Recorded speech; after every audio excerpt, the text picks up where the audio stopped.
Hello and welcome to our second video on the channel. We're going to continue telling you about life in the deep dark African jungle. We know you like, learning about what's happening in the deep dark African jungle. You watch the TV, National Geographic and so forth. And you think you know what life is like in the deep dark African jungle. But you know what? There's a lot more to life in the deep dark African jungle. First of all, did you know that the ground in the deep dark African jungle was as bumpy as it is? I mean, yeah, you probably didn't know that, but now you do. I mean, now you can tell people, you know what? Ground in the deep dark African jungle is bumpy. So that's the thing. Alright, so everyone knows, I mean, it's common knowledge. There's like no food in Africa. I mean, people are starving, no water. So how do we survive in the deep dark African jungle? Well, mainly we hunt wild beasts in the forest. This of course is not easy, it can be dangerous when you go into the deep dark African jungle and you try and catch a beast to eat it because, well, basically you're hungry. Anything can happen. I mean, really, you're going out into a place where the king of the beasts, the lion, and the mosquito. I mean, people think a mosquito is a mosquito, but I tell you, you get bitten by a mosquito, and I mean not just like normal mosquito, but a mosquito from the deep dark African jungle. You know about it. You can't move for days because, it sucked your life and soul out of you. So yeah, we're really careful about mosquitoes. I think I've told you before, that's basically why I don't go outside. But I just draw these pictures of the deep dark African jungle. It's just so that you know what it's like in the deep dark African jungle. But I couldn't go out and film it because, of course, I could get eaten by a lion or, well, any kind of animal could harm us. So yeah, I'm inside here today telling you about the deep dark African jungle. So the other day we had to go out and get some more food because basically the food was running out at home. We were hungry, we were starving, and my grandmother, she said to me, oh Johnny, can't you go out? And look, my name isn't Johnny, but she calls me Johnny.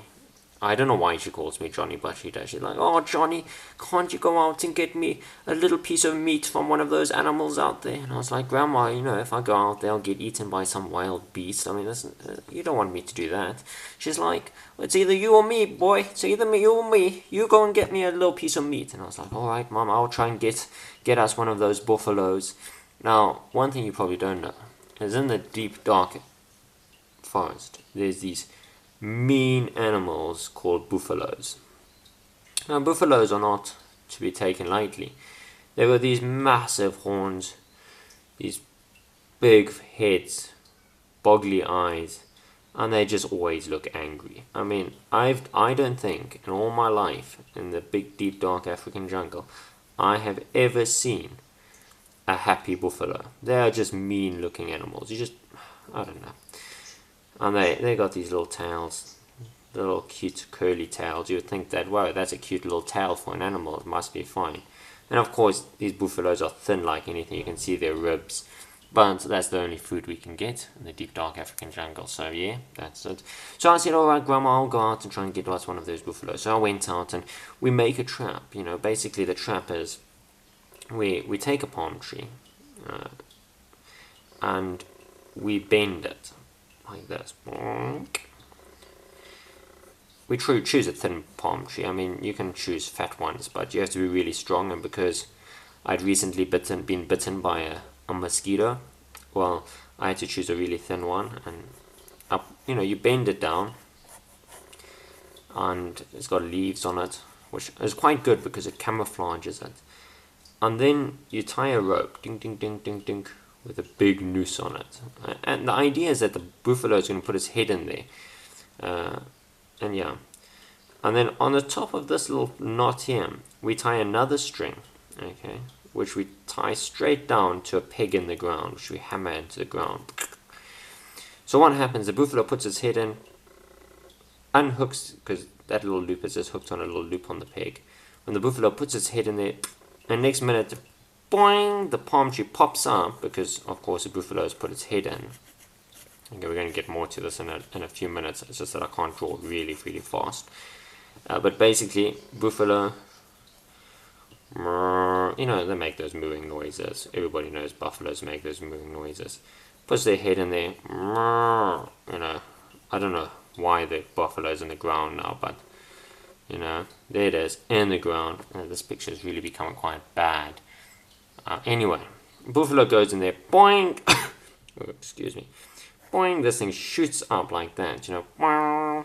Leaves go flying everywhere. Buffalo screaming, you know. And basically you're left with this buffalo hanging in the tree.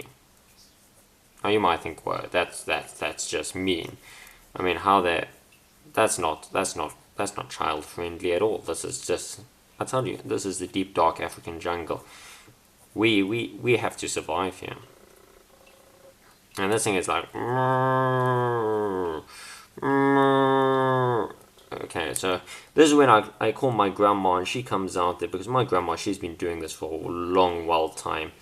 She's got this crazy curly hair on her head. We don't know why she's got curly hair like this, because apparently she's of Scottish descent, but nobody knows why she's got these things.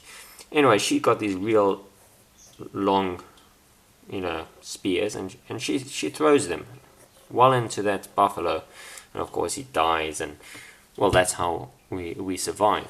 I personally don't like throwing the spears. The last time I did it, I missed the buffalo and I hit something else, but that's a whole nother story, so we're not going to talk about it now. But yeah, basically that's how we get our food in the deep dark African jungle. Buffalo, they're one of our favorite foods, especially buffalo ribs. They're nice. I would love to tell you how we cook them, so yeah, probably next time I'll tell you how we cook them. Alright, thanks a lot for watching this second video. If you liked it, remember to not dislike it by mistake. You know, sometimes it happens. I notice some people, they really want to like a video, but then by mistake they dislike it. Try not to do that. And yeah, thank you very much for watching. There will be another one of these coming out, so hey, bye. Shall I stop it?